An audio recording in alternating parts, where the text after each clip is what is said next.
dimanche 23 mai 1920 sur le quai de la gare de Lyon à Paris.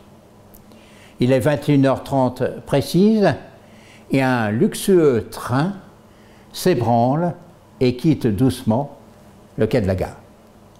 Ce train emmène le président de la République, Paul Deschanel, à Montbrison pour inaugurer un monument à la mémoire du sénateur Raymond, un aviateur de ses amis tombé pendant la Grande Guerre aux commandes de son avion. Paul Deschanel a été élu président de la République 3 mois plus tôt, le 18 février 1920 exactement, et vu qu'il a un agenda très chargé, il a fait reporter souvent ce voyage auquel il tient tout particulièrement.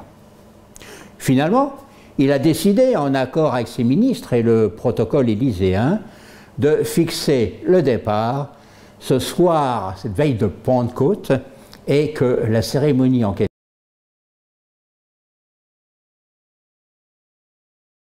24 mai.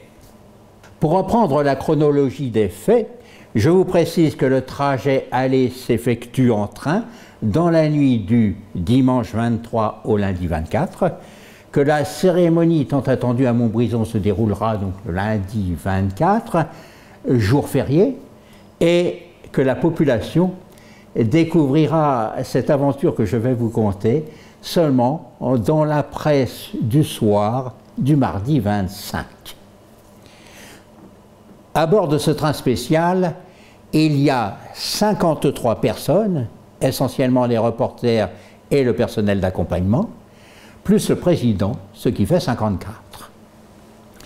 Le train est composé, à part de la locomotive à vapeur et de son tender, d'un fourgon de choc, de 6 voitures-lits en teck vernis de la compagnie des wagons-lits, de la voiture-restaurant numéro 1732, de la voiture présidentielle, ex-voiture salon numéro 269, affectée spécialement au déplacement du président de la République et en teck également, et d'un fourgon de queue muni de ses traditionnelles lanternes rouges alimentées au pétrole.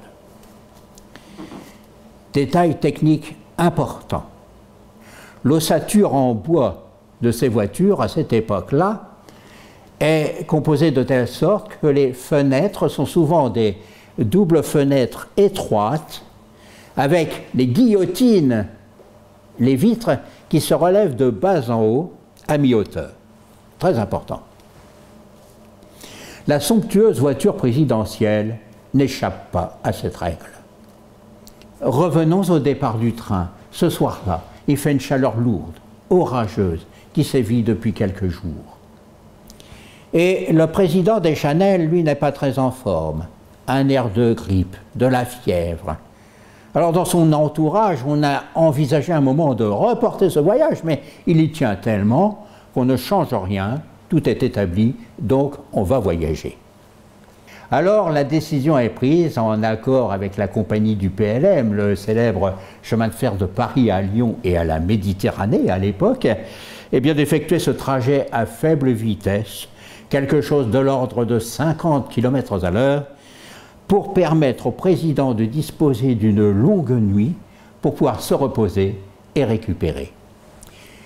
L'itinéraire est le suivant: Paris à Montbrison, en passant par Malesherbes, Montargis, Nevers, Moulins, Saint-Germain-des-Fossés, Roanne et Saint-Just-sur-Loire, soit un trajet de 517 km avec arrivée prévue vers les 9 h du matin.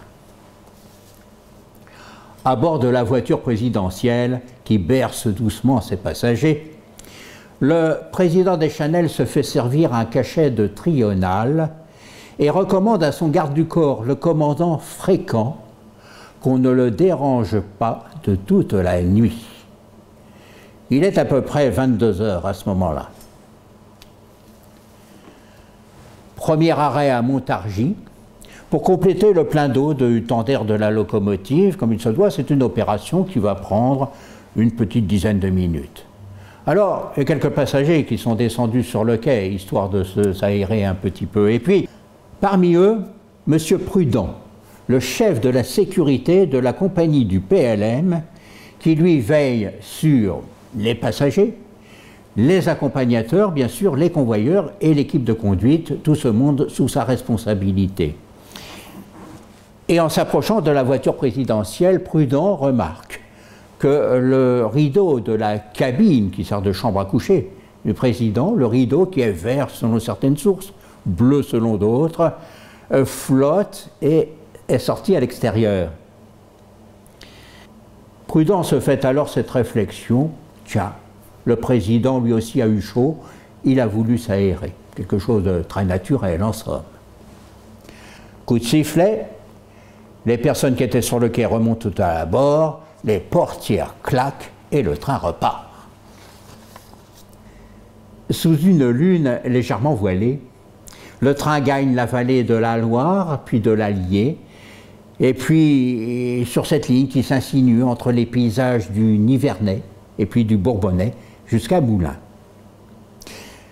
Mais une chose curieuse semble suivre le train, une chose à laquelle on ne prête pas vraiment attention.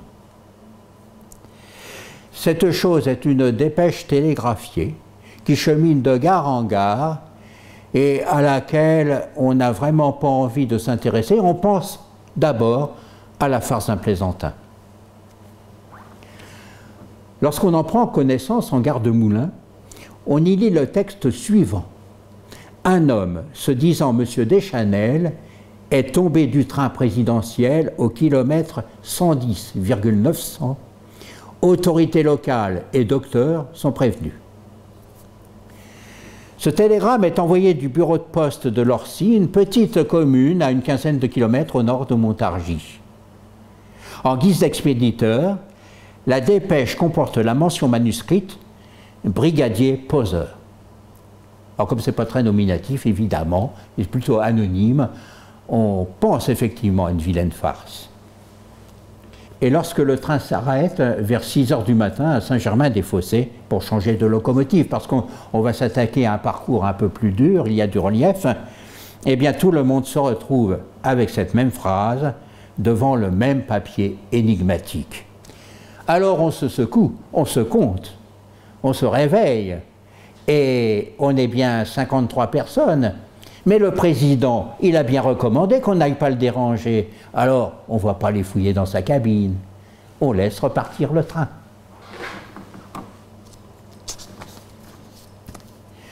Julien Drouot, son majordome, et le commandant Fréquent, son garde du corps, n'ont rien remarqué d'anormal à bord de la voiture officielle et sont persuadés vraiment d'avoir affaire à une plaisanterie.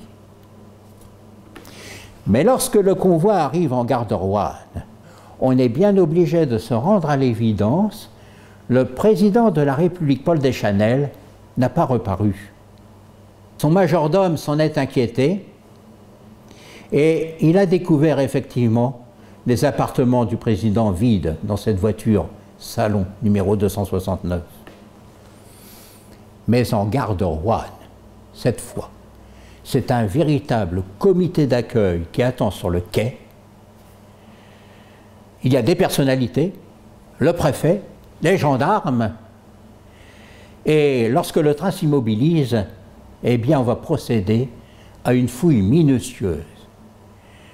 Et lorsqu'on entre dans la chambre du président Deschanel, eh bien effectivement, le rideau qui était sorti à l'extérieur qu'on a constaté à Montargis est rentré à l'intérieur, mais le lit est froid et la chambre est vide, l'oiseau s'est envolé. Le président de la République a bel et bien disparu. Que s'est-il passé? Nous sommes très exactement à 8 km avant l'arrêt à Montargis, il est à peu près minuit passé. Le cantonnier Radeau, ou Rateau, selon certaines sources, revient à pied de sa tournée d'inspection. Il marche, comme il en a l'habitude, sur la piste le long de la voie ferrée et qu'il connaît parfaitement. Et la journée a été étouffante, à la chaleur, il rentre chez lui. Mais vu l'heure tardive à laquelle il rentre, peut-être s'est-il attardé dans quelques bistrots avec quelques-uns de ses copains du chemin de fer. Ça arrive. Il se souvient s'être arrêté un instant lorsqu'un train l'avait dépassé lentement dans la nuit, propulsant une lame d'air chaud qui lui avait fouetté agréablement le visage. Il est minuit 20 lorsqu'il aperçoit une forme humaine dans le halo de sa lanterne à acétylène. Quelqu'un qui vient vers lui, dans la direction de Paris, justement. Il distingue mieux maintenant l'individu.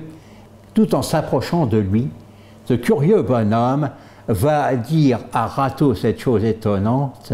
« Écoutez, mon pauvre ami, vous n'allez certainement pas me croire, mais figurez-vous que je suis le président de la République. » Et Radeau, aussi sec, avec la bonne gouaille qu'on peut lui imaginer, lui rétorque « Eh bien, ça tombe bien, monsieur, je suis justement le président du Conseil. » La lanterne du cantonnier éclaire en plein le visage de l'inconnu, et Radeau constate que l'homme a la mine quelque peu hirsute, défaite. En plus, il porte des ecchymoses, il n'est pas en très bon état, et en plus, il est nu-pied et en pyjama.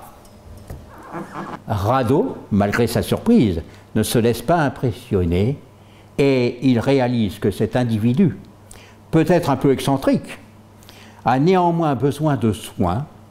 Il sait que la maison la plus proche où on peut lui porter secours est celle de ses collègues, les gardes-barrières, le ménage Dariot, Gustave et Marie Dariot, à quelque chose comme 400 mètres de là.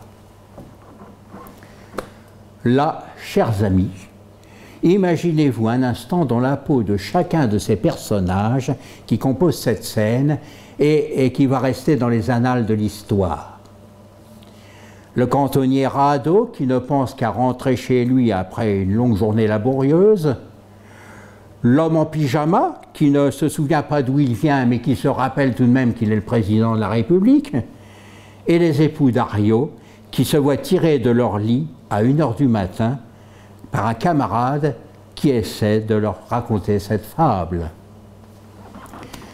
Dans la modeste maisonnette, le garde-barrière Dariot, incrédule, consent néanmoins à ouvrir la porte et à faire entrer son collègue, et le curieux duo pénètre alors dans la cuisine qui est en fait une salle commune où l'on a fait de la lumière. Puis on installe l'illustre inconnu dans le seul fauteuil de la pièce.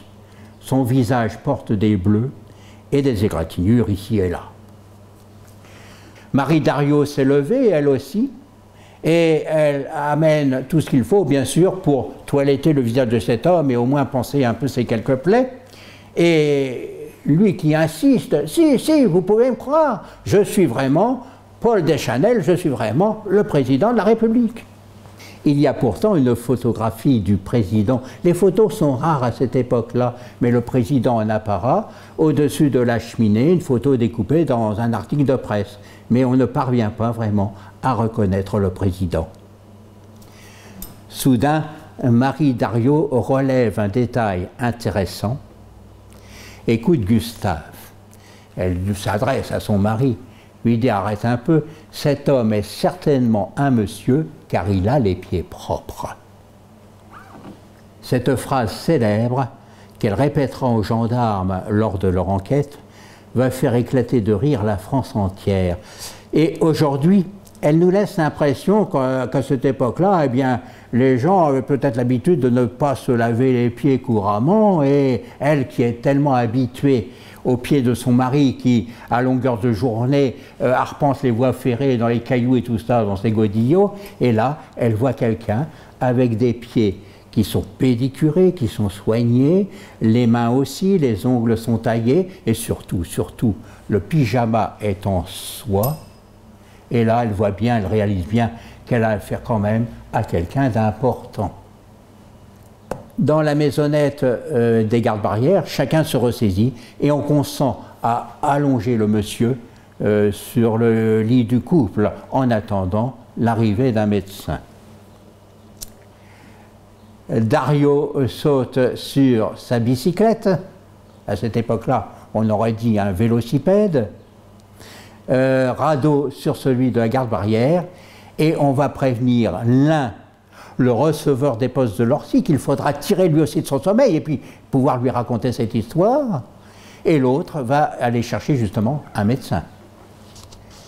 C'est que le receveur des postes et télégraphes du bureau de Lorcy, eh bien, il faut quand même pouvoir lui raconter cette histoire et essayer quand même de le convaincre de pouvoir envoyer cette fameuse dépêche télégraphiée qu'on ne voudra jamais croire tout au long du cheminement du train.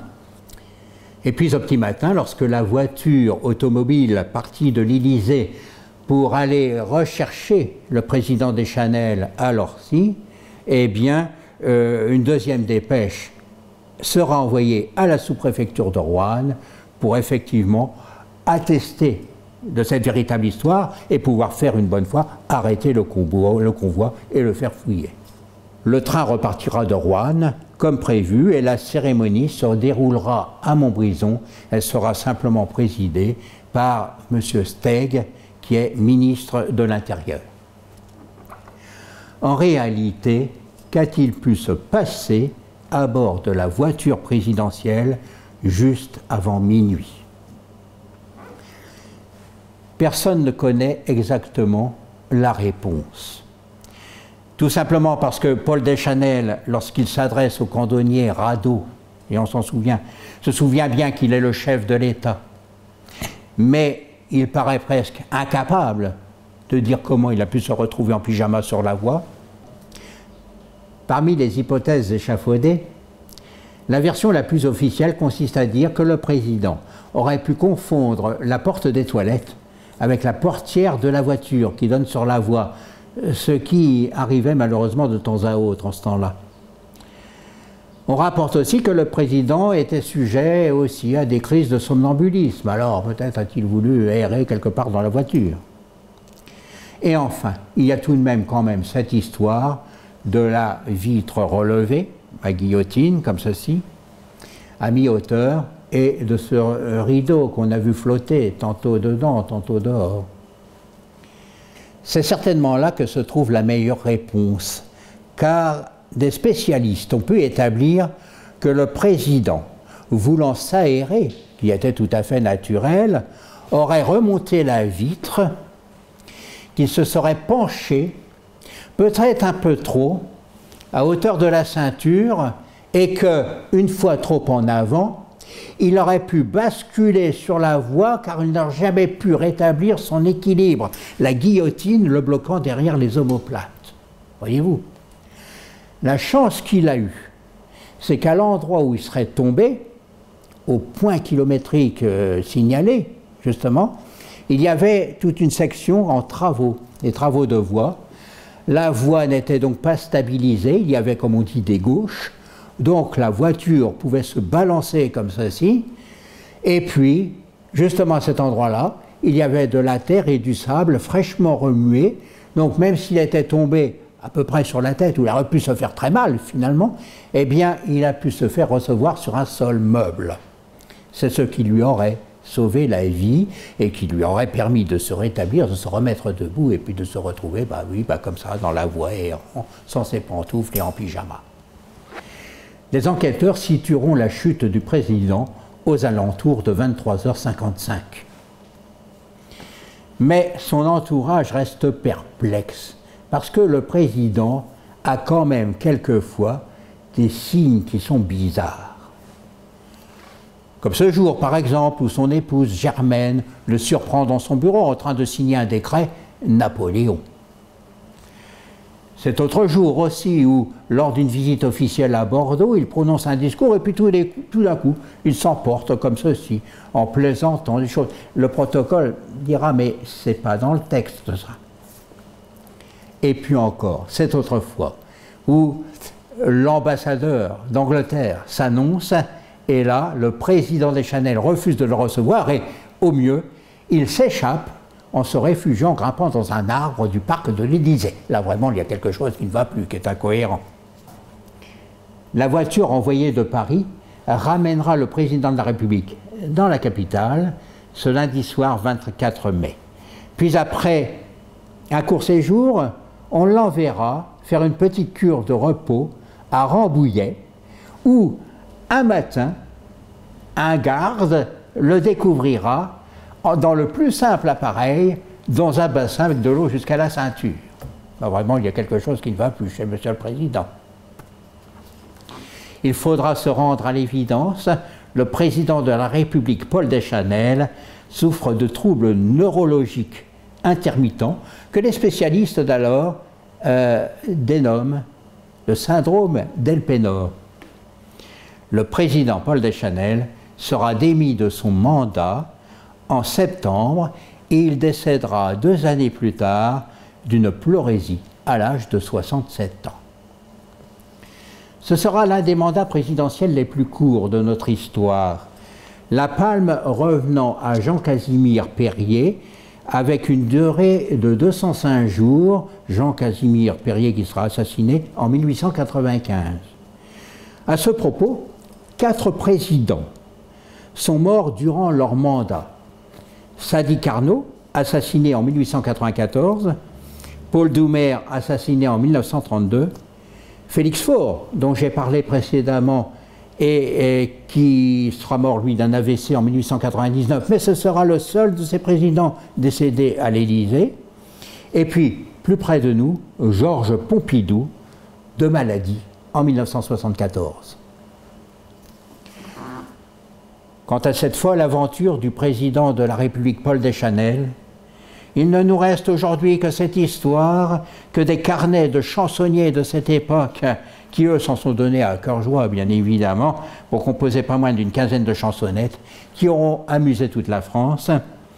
Et puis, une stèle au bord de la voie ferrée, précisément, à proximité de l'humble maisonnette d'un discret passager niveau, à 111 km au sud de Paris. Je vous retrouverai une prochaine fois pour une autre narration. À bientôt.